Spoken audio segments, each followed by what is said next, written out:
31ste prevenement, dat staat er aan te komen. Binnenkort gaat het weer allemaal gebeuren. En dat is de 10e keer een traditie dat dan de Prevenement Lab wordt gemaakt door EMIS. En dat is het wettige betaalmiddel tijdens het prevenement. Bij mij op de bank Ben de Bruin, bestuurslid van het prevenement, en René van der Zanden. Dat hebben ze dit keer gemaakt. Normaal zouden we het interview helemaal in het plat doen. Maar ja, René, dat is lastig, hè? Want je bent helemaal geen Limburgse, hè? Nee, ik kom oorspronkelijk uit Nuenen. Dus onder de rook van Eindhoven. Dus ja, Brabants. Ja, je hebt hem helemaal gemaakt. Het gaat weer toe naar het prevenement. Hoe ver staan we met de organisatie van het comité? Dit was onze tweede activiteit. Oh, ik praat ook Limburgs. Dit was de tweede activiteit. In een maand geleden hebben we de award gehad voor kookscholen, 6 hotelscholen. Deze maand hebben we dus de lappenwedstrijd gehad. Voorzien in de organisatie hebben we een aantal veranderingen aangebracht. Het muziekprogramma is bijna rond. De deelnemersveld is rond. 2 juli presenteren we het persconferentie het programma 2012. En dan gaan we op naar het prevenement van 23 tot en met 26 augustus op het Friedhof in Maastricht. Ja, we zitten weer helemaal klaar voor een groot, geweldig festijn. Die prevenementlab is voor de 10e keer dat je dat eigenlijk laat ontwerpen door EMIS Angst. Waarom vind je dat belangrijk dat je dat gewoon als comité niet even zelf doet? In de vorige tijd hadden we altijd ontwerpers. Die gaven de opdracht met van nu een bepaald thema. En we vonden het op een gegeven moment erg prettig, juist wie ook de award en deze lappenwedstrijd, omdat we een samenwerking doen met studenten. Dus het is een volledige wedstrijd, een open wedstrijd, een onafhankelijke jury. Het Struiscomité bepaalt natuurlijk de opdracht. En we vinden het prettig om studenten te stimuleren om aan zo'n wedstrijden mee te doen. Maar wat geeft je met als opdracht dit jaar?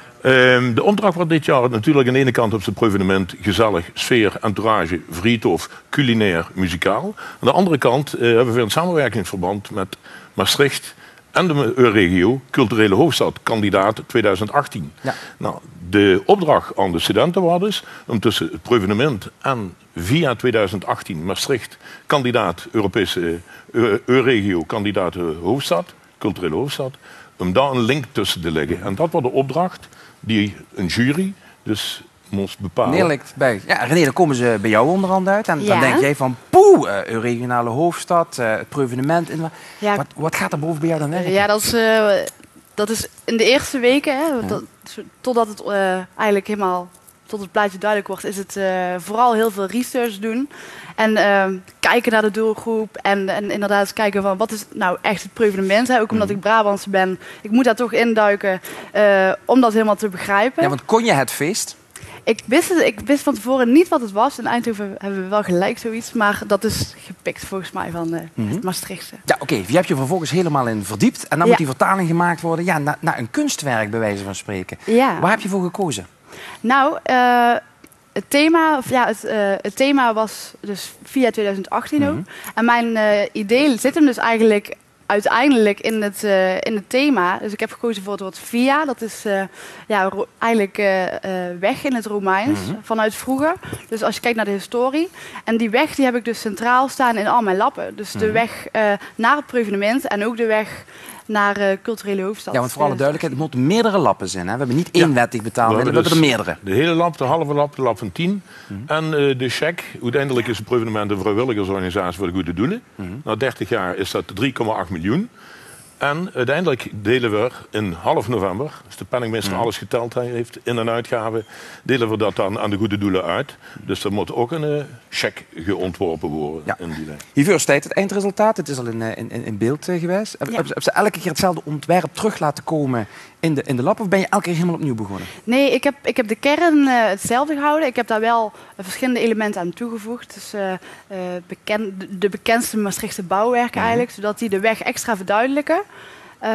Maar ja, de kern die is dus eigenlijk hetzelfde. En de kleur heb ik natuurlijk aangepast aan de lappen. Ja, voor de hand liggende vraag, maar ik zal hem je dan toch maar eventjes stellen. Hoe voelt het nou dat je een wettig betaalmiddel hebt gemaakt? Want dit symboliseert dadelijk toch ettelijk, kijk even, miljoenen. Dat gaat zeker. Maar dat gaat het wel vertegenwoordigen. Jij hebt dat gemaakt. Ja, klopt. En daar ben ik nog steeds helemaal van onder de indruk.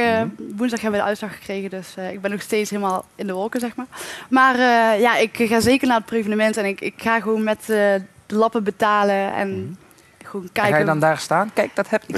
Ik heb dat gemaakt. Ja, misschien niet zo verduidelijk, maar ik zal zeker heel erg trots zijn. Ja. Als Je ik- geeft nu al een presentatie bij TV Limburg. We zijn vereerd dat wij als een van de eerste het mogen laten Ja. zien. Maar je zei al, David, ja, ik moet wel op tijd weg, want ik heb nog een paar interviews te gaan.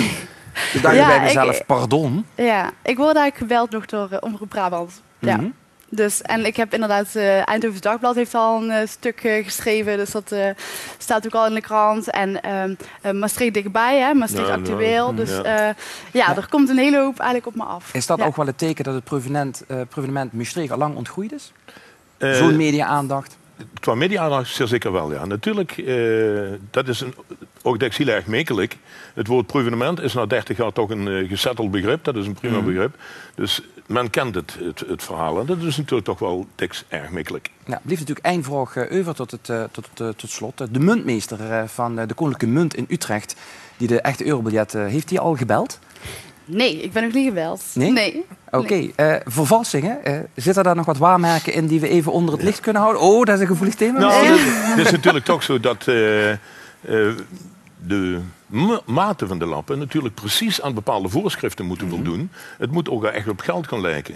En dat betekent ook dat we in het verre verleden, toen we ermee begonnen, want de eerste lappen zien we 1983, dat we dus inderdaad bij de bank zijn geweest om precies de voorwaarden te kunnen doen om het als geld, dat is wie firminentien natuurlijk, om precies de voorwaarden van de Nederlandse bank te kennen hoe aan die proevende lappen moet voldoen. Maar in de opdracht staat niet bijvoorbeeld het ontwikkelen van een watermerk.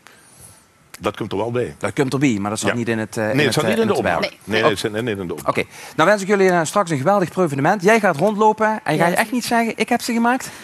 Nou, ik denk dat het wel van me afstraalt op dat moment. Dus, en misschien foto's maken natuurlijk. Hè. Oké, gaat helemaal lukken. Ik wens Ja. jullie een prettig weekende alvast en veel succes met de verdere voorbereiding van het 31e proevenement in Maastricht. Bedankt.